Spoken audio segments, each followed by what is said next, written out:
I would like to present today an historic site, Glanmore. Let me share it first.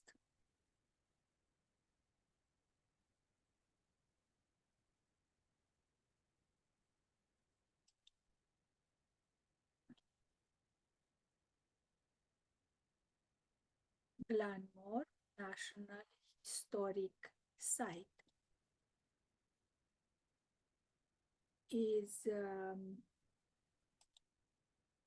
situated on Lake Ontario, close to Prince Edward Island, 200 kilometers from Toronto. It has a website.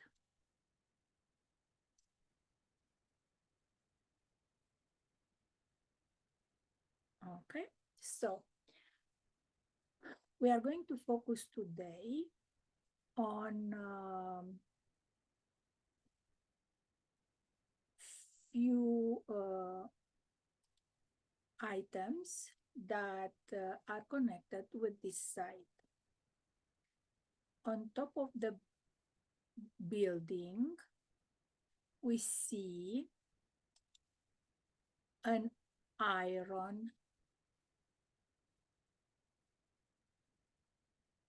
cast iron cresting.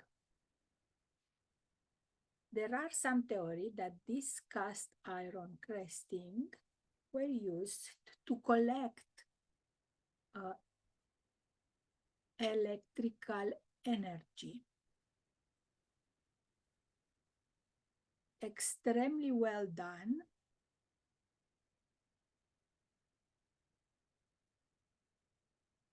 The site was built in 1800s.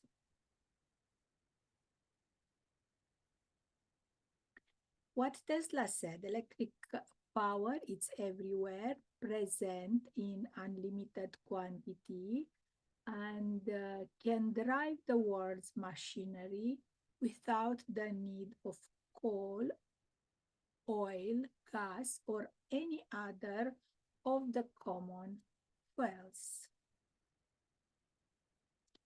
We see a view of this cast iron cresting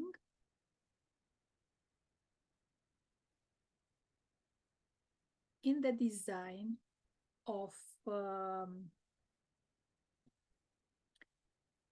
this building.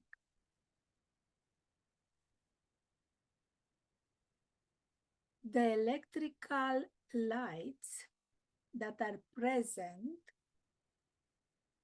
in this building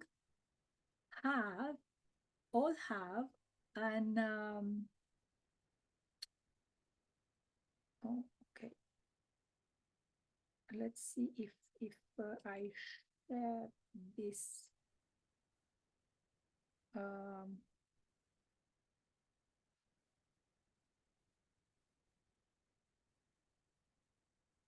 So the electrical lights of this building all have a sphere in the middle. According to some researchers, that sphere was used in the past to collect wireless electricity via the mercury that had in the interior of this sphere. The researcher Philip Druzidin from Russia collected such lamps for the antiquity stores and took them to a chemical laboratory and find out that inside there is a compound that contain mercury. So most, or if not all, the electrical lightings have such spheres, metallic central parts.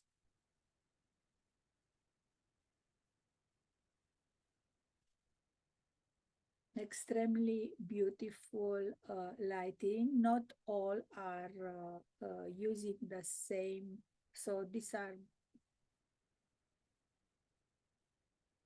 different kind.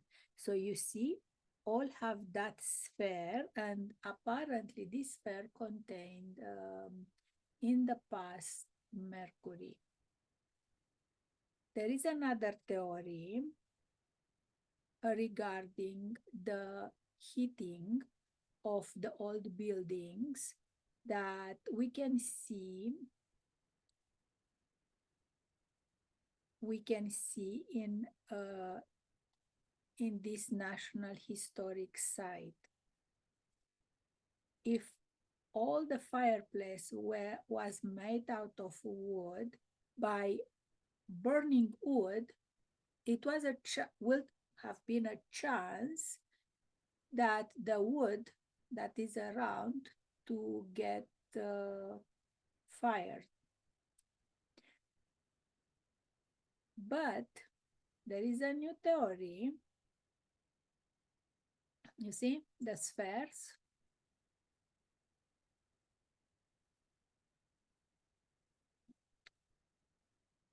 So there is a new theory that connect the cast iron in top of the building with these fireplaces.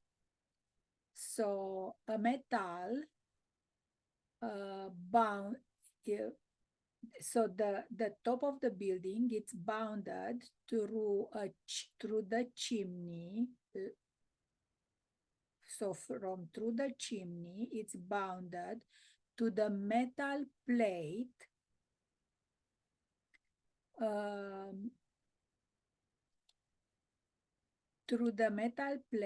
that built the fireplace. And the whole fireplace becomes a solid conductor connected with the metal plate in the firebox.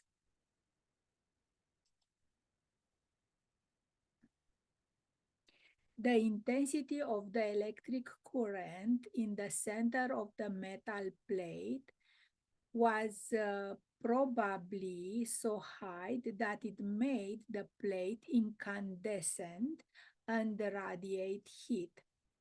It is possible that there were some other secrets inside of the fireplace.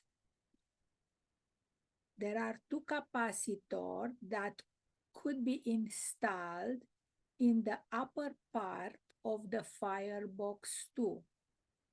Moreover, the chimney has its own function of removing the air that became unhealthy after contact with the incandescent metal.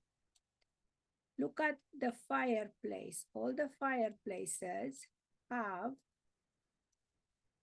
two, let's see how we can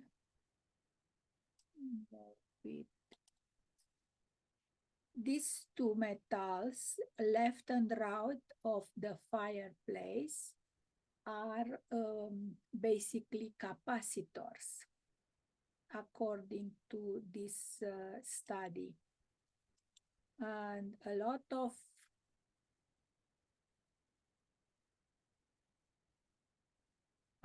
so these are the old fireplaces were not burning wood, but they were using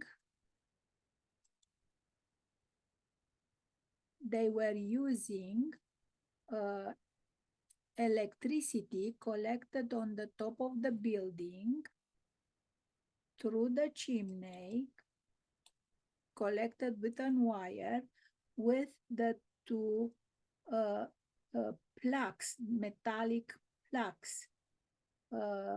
At the present, when we visited, there was no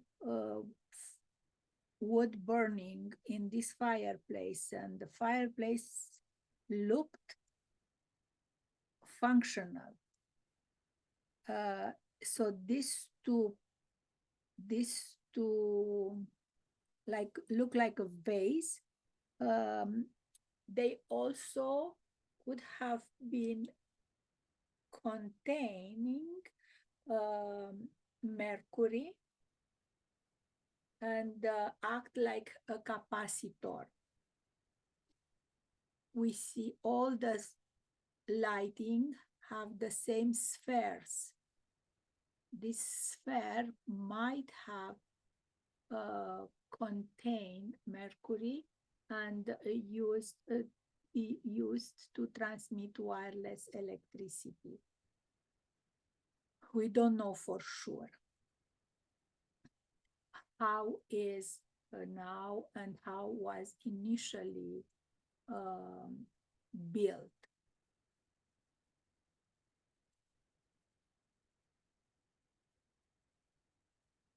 Okay, so there are some theory that in the past, not so long ago, we had more knowledge about how to collect energy from the ether, probably different type of energy. That energy was collected on ley line, but we never know. We should continue searching the truth. Now I have here, let's see if I can,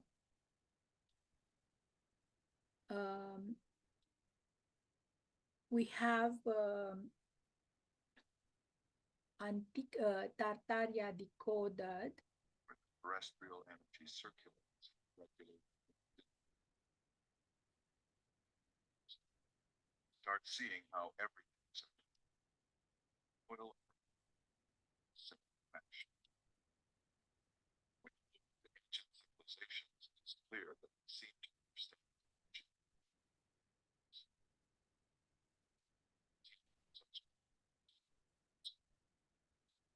much less that they possess the physical qualities and energetic qualities harnessed by the original buildings and monuments of the old world. Even the Taj Mahal in India dawns countless examples of possible antiquitech on its exterior. Was it used to tap into? So they talk about collecting what electricity from the ether. Perhaps the purpose of many of the great obelisks, the enormous Gothic-style towers of the world, function as antennas that canalize the energy below the ground and floating in the air, and then retransmitted it to the next tower or obelisk in ways more or less similar to a Tesla tower. In old world cities, were lighthouse systems and homes illuminated in the same way? Did the cities not have any type of wiring for the transmission of energy? In addition, as it emanated directly from the earth, this energy is thought to have been completely clean, so it did not harm the environment and helped nourish the people who were under the influence of the energy channeled by the structures within them. Why does our technology and knowledge of sacred engineering, geometry, and architecture seem to have regressed?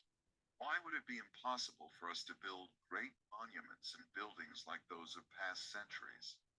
Why did we abandon the construction methods that possibly used free energy from the earth?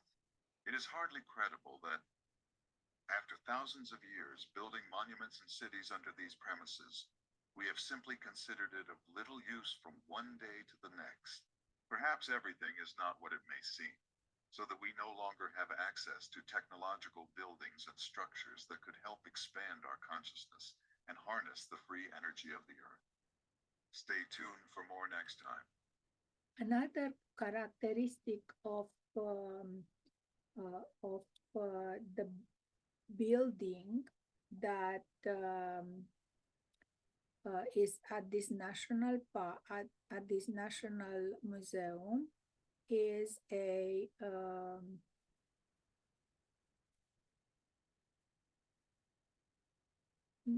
the characteristic that it might have been mud flooded. So probably the age is different from what it's portrayed. Why?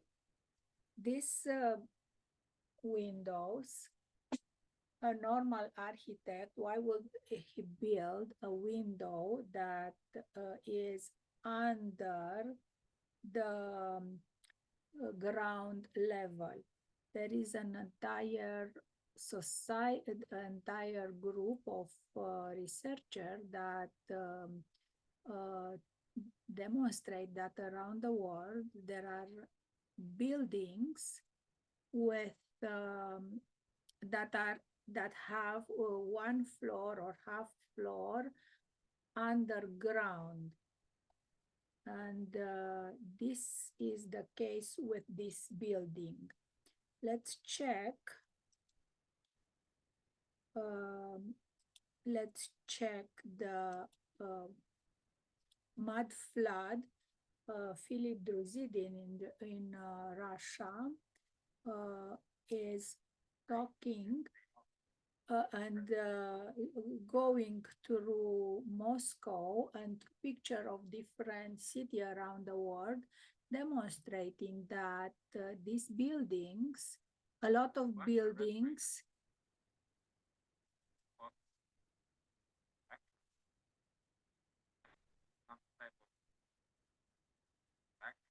so a lot of buildings have the one floor, half buried or entire floor buried under the ground.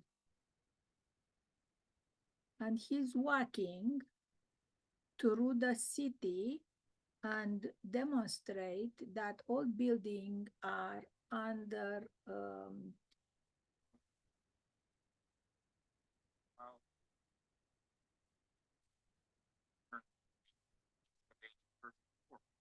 back side, and also you can see the basement is the have like this factory also. Side supposed to be a cook factory.